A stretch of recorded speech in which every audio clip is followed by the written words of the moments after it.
Look behind you. Behind you. So long, reliable black guy. Resident Evil 6. I take your existence personally. That game was a slog, boring, reductive. I was falling asleep. My chat was falling asleep. I mean, it felt like Resident Evil 5, but somehow even more bare bones. I didn't even finish Leon's story and I tapped out. So I give Resident Evil 6 a... But that's not why we're here. Hi, it's Mateo Vert, your favorite backlog gamer, and today we're heading to the Baker farm. Did someone take a poop in the drawer? That's crazy. After 2 lackluster entries in the series, I was hoping Resident Evil 7 would turn things around. I have seen the face of God. And Lord behold, it did. This was a fourth quarter comeback if I've ever seen one. First person perspective, doubling down on the horror, and the mystery surrounding the Baker farm. It kept me locked in for 2 straight playthroughs. Yes, I beat this game twice back to back and I enjoyed every second of it. Resident Evil 6 could never. Between grotesque boss fights and Jack chasing me around like I owed him money, I was on edge non-stop. But I'm getting ahead of myself. Let's talk about the story. I was invited to play Arc Raiders. We play as Ethan Winters, a man searching for his missing wife Mia. He tracks her down to Louisiana to the Baker farm, and upon arrival, he probably should have cut his losses. Doing all this for Mia is actually insane. Yeah, this doesn't look sus at all. Of course, the bolt cutter takes up 2 spots. We find Mia locked in a cell. She's talking nonsense. I mean, the red flags are just going off right now. Then she goes full rage mode, and we lose an arm. Yes, an arm. Nah, bro, what did we do to make her this mad?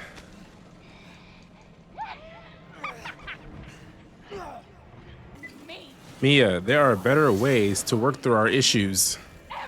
But here we go.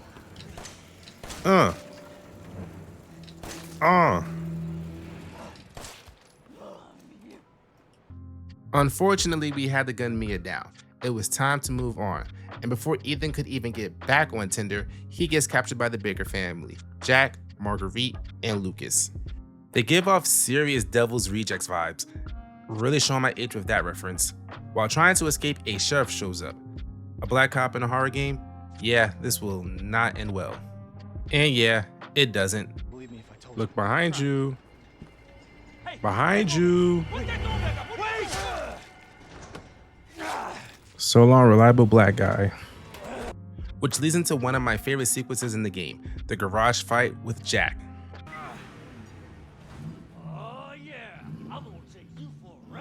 Pause. Oh no. Ah! Oh dear Lord. After surviving the worst driving lesson in history, Ethan explores the house more. And that's when we meet the molded. Like, Ethan, bro, just move on from me at this point. But then again, Tinder prices in this economy are crazy. You know what? I'm getting off topic. After chasing us around some more, we have one last encounter with Jack where Ethan eventually chainsaws him in half. That was a trap. That's a trap. It's a trap. Yep. So remind me again, we're doing all this for Mia? Like, I'm going through all this for Mia. Like, seriously. Not even Ada, but Mia. Well, Jack, I guess you're not half the man you used to be. And I'm sure that's the last we'll see of him, right? Throughout the game, Zoe, one of the non-maggot bakers, has been helping us. She wants the cure for herself and to escape her crazy family. We fight Marguerite in another great boss battle. Look up. Why did I look up? Chat, why did I look up? Ma'am, this is sexual assault. I need you to get off me ASAP. I don't even want her gift. Get off me. Wait, did I kill her? Oh, we killed her. Let's go. We start creating the cure, then Lucas shows up just to be annoying. Oh my God, I cannot wait to shoot this dude in the face, man. We chase him down, but he runs off into the Chris Redfield DLC. As we finish the cure, Jack comes back again. We defeat him, but we're forced to use the one vial on him, and I'm sure that's the last we'll see of him. We can only cure Mia or Zoe, and I pick my wife, obviously. Zoe gets mad, which is wild because she literally told me to use the vial. I mean, run the tape back. Use the serum on him. You want me to cure him? The gaslighting was crazy, but then we switch to Mia's perspective and then everything clicks. Evelyn, a child Mia was taking care of, she's a biological weapon. Because of course she is. This is Resident Evil. She infected the Bakers, which turned them into monsters. I'm not gonna hurt you. Hell, I'd never would have if I could have helped you. Cap. What do you mean? I'm no killer, son. Neither is Marguerite, nor my boy Lucas, Now Lucas is definitely Cap. or even Zoe. We take control of Ethan again. Now it's time to go absolutely feral and put an end to Evelyn once and for all. I just want to talk. I just want to talk. I just want to blow her up. Come here, you. You're going to timeout. You. The old lady is Evelyn? Man, it's a good thing I saved all this ammo, or this would have been incredibly awkward. Are you serious? Another phase?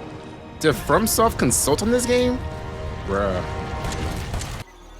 Yeah, I'm not gonna lie, chat. This game was a banger.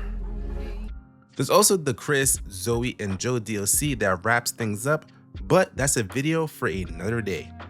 Overall, the mystery of the Baker Farm kept me hooked, even if the bigger series connections aren't fully explained into the DLCs.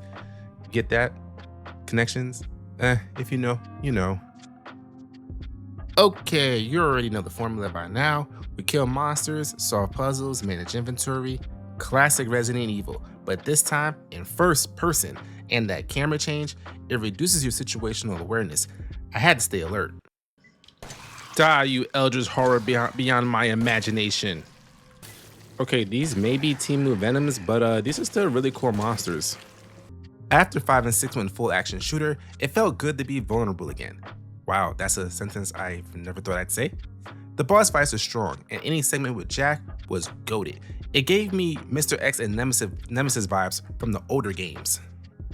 Yeah, and that's about it. Let's wrap this up so that I can go play some Resident Evil Requiem. Daddy needs that speed demon achievement.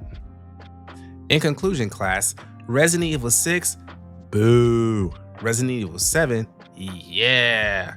I've replayed it multiple times. Ethan gets the ever-loving shit beat out of him almost every 5 minutes. The monsters were terrifying, and anytime Jack was on screen, I was locked in. If I had one criticism, the true ending being locked behind DLC. Lame as fuck. But honestly, Resident Evil 7 is a great starting point for newcomers. You don't need prior knowledge of the series because the lore is extremely convoluted, and it keeps a lot of the staples. And it's also not that long of a game. I beat it in about 5 hours blind, and don't tell me it's too scary. Put on your adult pants, grab your pistol, and head to the Baker Farm. Question of the day, have you played Resident Evil 7, or did I convince you to give it a try? Let me know in the comments, and if I shaved off even a little bit of your boredom, consider leaving a like or a sub. I've got more Resident Evil videos on my channel and more coming up in the future. And until next time, it is Mateo Vert, your favorite backlog gamer, and you guys, stay safe.